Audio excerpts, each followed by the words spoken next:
नमस्कार. Education take YouTube चॅनलमध्ये पुन्हा एकदा आपले मनपूर्वक स्वागत आहे. सरकारी पेन्शनर्ससाठी खुशखबर.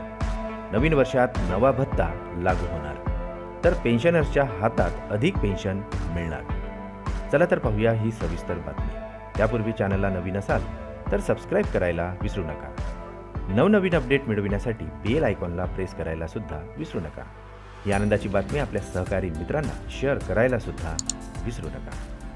सरकारने लाखो पेन्शनर्स आणि फॅमिली पेन्शनधारकांना नवीन वर्षात मोठी भेट दिली आहे. या पेन्शनधारकांच्या उपचारासाठी आता फिक्स्ड मेडिकल अलाउन्स जाहीर करण्यात आलेला आहे. यामुळे आता पेन्शनधारकांना दैनंदिन वैद्यकीय खर्चात मदत होणार आहे. हा भत्ता त्या ठिकाणी राहणाऱ्या पेन्शनधारकांना मिळणार आहे जे सरकारच्या आरोग्य योजनेत किंवा इतर कोणत्याही आरोग्य योजनेत समाविष्ट नाहीत. पेन्शनसोबत भत्ताही दिला जाणार आहे. सरकारच्या आदेशानुसार आता निवृत्त कर्मचाऱ्यांना राष्ट्रीय पेन्शन प्रणाली अंतर्गत FMA देण्यात येणार आहे. बँक किंवा पेन्शन विभाग पेन्शनसह निश्चित वैद्यकीय भत्ताही मिळणार आहे. केंद्र सरकारने मे 2014 मध्ये कौटुंबिक पेन्शनधारकांचा फिक्स्ड मेडिकल अलाउन्स 100 रुपयावरून 300 रुपये केला होता. संरक्षण पेन्शनधारकांनाही 500 रुपयांचा FMA मिळत होता. तो आता ऑगस्ट 2017 मध्ये वाढवून 1000 रुपये करण्यात आलेला होता. NPS अंतर्गत निवृत्त कर्मचाऱ्याने 10 वर्ष काम केलेले असावे. मृत्यू किंवा अपघाती अपंगत्व आल्यास नोकरीची वर्षे दिसणार नाहीत.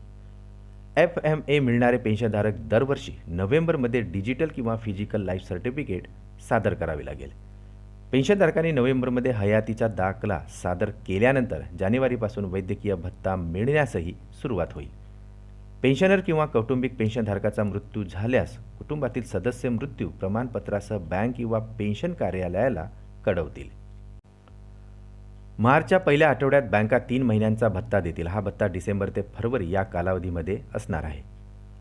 मार्च ते मे या कालावधीतील वैद्यकीय भत्त्याचा भरणा जूनमध्ये करण्यात येणार आहे. तर त्याचबरोबर जून ते ऑगस्टपर्यंतचा भत्ता सप्टेंबरमध्ये देण्यात येणार आहे.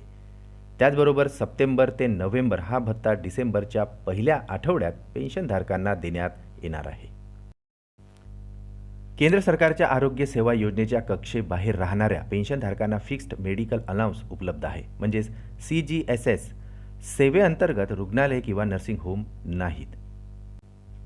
केंद्र सरकार आपल्या कर्मचाऱ्यांना निवृत्तीनंतर दैनंदिन उपचारासाठी निश्चित वैद्यकीय भत्ता देते. यामध्ये त्या आजारांवर उपचार करता येतात ज्यात दाखल होण्याची गरज नसते. त्यामुळे सरकार हा भत्ता पेन्शनधारकांना देत असतो.